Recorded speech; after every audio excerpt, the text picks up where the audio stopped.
Let us begin, as all great Roman stories do, not with triumph but with the ghost of a previous failure. Picture Iga Swiatek, though she's not our main character today, learning the old-fashioned way, the brutal way, the way that leaves fingerprints on your ego. She fights from a love-3 deficit in the first set. She claws back using a left-hander's geometry, a defense that seems to absorb hope rather than return it, and a brand of tactical intelligence that feels less like strategy and more like a slow interrogation. She beats the 31st seed Wang Xinyu, under the shadow of marble gods. The scoreboard reads 6-4, 6-3. The clock swallows an hour and 26 minutes. Somewhere in the background, music swells then fades. This is an act of revenge. Yes, she avenges that semi-final collapse in Auckland back in January, the one where she held match point and watched it dissolve like aspirin in rain. She rolls into the Rome third round. A quiet storm, a professional exhale. But do not be fooled. That match was the appetizer. The real main course arrived when a different woman stepped onto the same clay, and the entire sport felt its spine tingle. Alex Eala did not just win a tennis match today at the Foro Italico. She committed an act of psychological trespass. She walked into a space where legends have bled and retired and been carried off on shields, and she did something that made every coach from Brisbane to Bratislava pause mid-sentence. Every scout with a clipboard stopped chewing their gum. Every top 20 player watching from their hotel room, ice bath half-drawn, room service growing cold, sat up a little straighter. Not out of courtesy. Out of instinct, the kind of instinct that whispers danger is here. What unfolded on the red clay was not a tennis match, it was a verdict. A 20-year-old from the Philippines, a country that has historically poured its sporting soul into basketball arenas and boxing rings, stepped into one of the most storied amphitheaters in all of sport.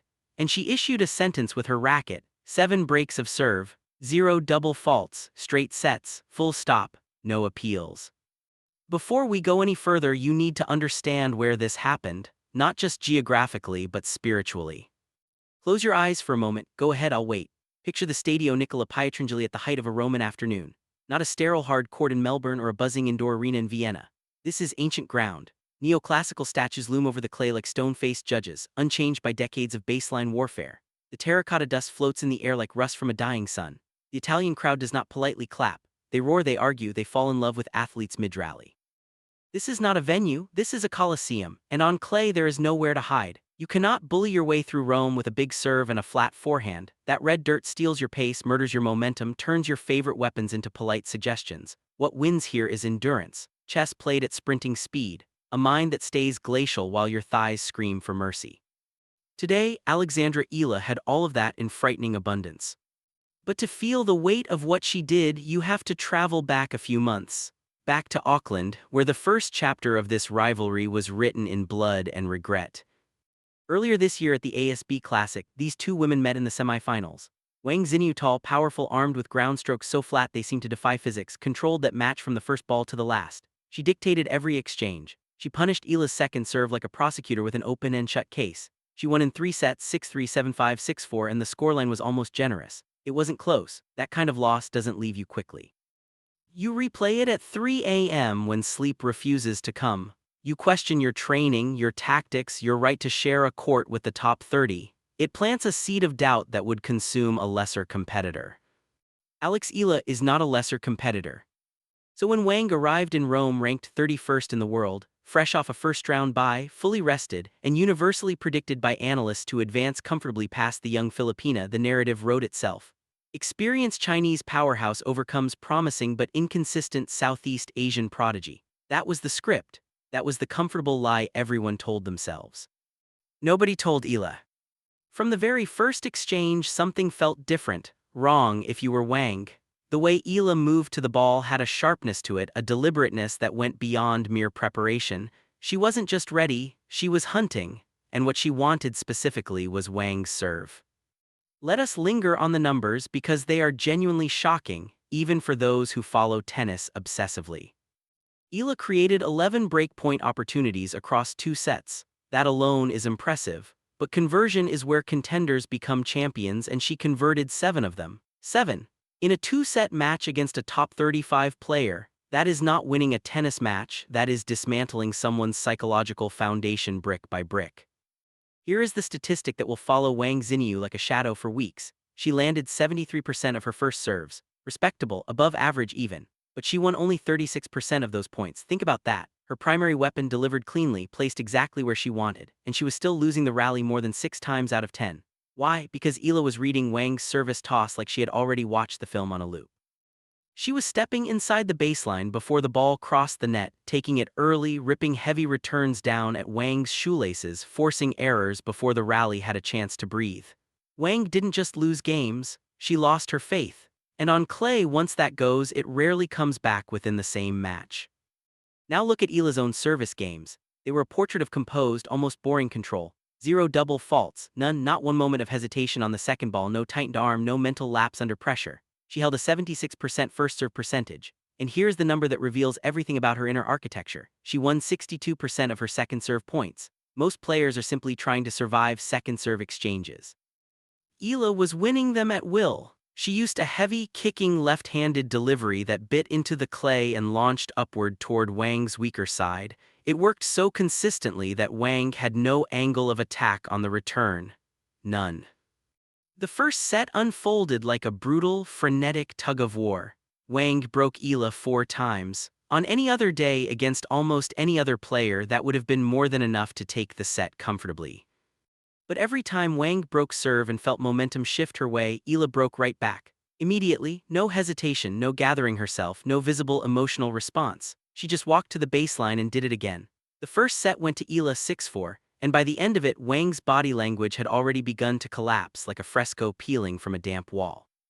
The second set was something else entirely. It was no longer a contest, it was an education. Eala won 4 consecutive games. At one point, she rattled off 6 straight points with a precision that felt almost mechanical, the kind of focus you see in a watchmaker or a surgeon. Wang stopped chasing drop shots. Her feet stopped moving properly. She was reaching for balls instead of running to them. That is the unmistakable sign of a player whose legs have been broken not by fatigue but by hopelessness. Eala, by contrast, was still bouncing lightly between points in the second set, eyes focused, shoulders relaxed. She looked like she could play another 2 sets without blinking, without drinking water, without even acknowledging the Roman sun. Final score 6-4, 6-3. That number 6-3 in the second feels almost gentle. It wasn't, it was a mercy killing. The match point itself was perfect, a little crystal of athletic poetry. Eala served wide, dragged Wang out of the court, received a weak slice back down the middle, and then without rushing, without any excess emotion, stepped into a crushing inside-out forehand winner. Wang never moved for it, she just watched it land and skip away. Eala raised a fist, nodded to her box. No theatrics, no primal scream. Just the quiet, ice-cold satisfaction of someone who had come to Rome with a very specific purpose and fulfilled it completely. Now we must talk about how this was made possible, because this victory did not happen in Rome. It happened years ago in Majorca under a different sun. At 13 years old, Alexandra Eala packed a bag, hugged her family goodbye, and flew from Manila to Spain to join the Rafa Natal Academy. 13. While her classmates navigated middle school drama and weekend sleepovers, she was waking up before dawn on practice courts in the Mallorcan heat, grinding through training sessions designed to break players before rebuilding them into something stronger. She gave up a normal childhood. She gave up proximity to her family, the comfort of familiarity, ordinary teenage experiences. The Natal Academy does not just teach tennis, it teaches suffering. It teaches players to find something almost peaceful in the burning of their lungs and the lactic acid flooding their legs. It teaches them that discomfort is not the enemy, it is the point. That philosophy is what you saw today on the clay of Rome, not natural talent expressing itself effortlessly. Earned excellence. Executing under pressure is not a gift, it is a receipt for work done when no one was watching. There is one more dimension to this victory that the statistics cannot measure. One more variable that no analyst factored into their pre-match predictions. When Alexandra Eala steps onto a tennis court anywhere, at any tournament against anyone, she's not playing alone. She carries over 100 million people with her. The Philippines is a nation that has historically poured its sporting passion into basketball arenas and boxing rings. Tennis was never supposed to be the country's arena, but Eala has forced her way in, forced the conversation, forced the world to pay attention. When she plays, people in Manila stop what they are doing. Jeepneys slow down in the middle of traffic. Families gather around small screens in living rooms across an entire archipelago, watching this left-handed 20-year-old carry their flag into rooms they were never supposed to enter. She speaks to them in her post-match interviews, switching into Tagalog mid-sentence, thanking them specifically, acknowledging the weight she carries. And rather than being crushed by that weight, she uses it as fuel. She plays with the ferocity of someone representing not just herself, but an entire culture's desire to be seen, to be counted, to be respected on a global stage. As the Roman sun dropped behind the ancient city, casting long shadows across the red clay, the dust finally settled on what is unquestionably one of the most complete, dominant, and significant performances of the 2026 WTA season. Wang Xinyu is a tremendous player with years of her prime still ahead. She was not beaten by luck or a hot streak or a few untimely errors. She was beaten by a player who had studied every detail of their previous meeting, built a flawless tactical plan around it, and then executed that plan with a precision and composure that belonged to someone a decade older. The numbers will live in the record books: 7 breaks, 0 double faults, 62% on second serve, but the numbers do not tell you how the sound of her forehand echoed off the marble statues. They do not capture the look in her eyes, steady, locked in, utterly unafraid of the moment. They do not convey the moment Rome realized it was watching something that does not come around often, a young player arriving not to learn but to conquer. The heartbreak of Auckland is dead and buried. The years of sacrifice in Spain have paid their greatest dividend yet. The rest of the draw and frankly the rest of the tour is now on notice. Alex Eala is not in Rome to collect experience points or to make a deep run as a nice story. She is in Rome to win. The Gladiator Arena has found its most dangerous new presence and she is only just getting started. Learn the name, write it down in ink, say it out loud because you will be saying it for years. Alex Eala, 20 years old, left-handed, fearless, and completely, terrifyingly unstoppable.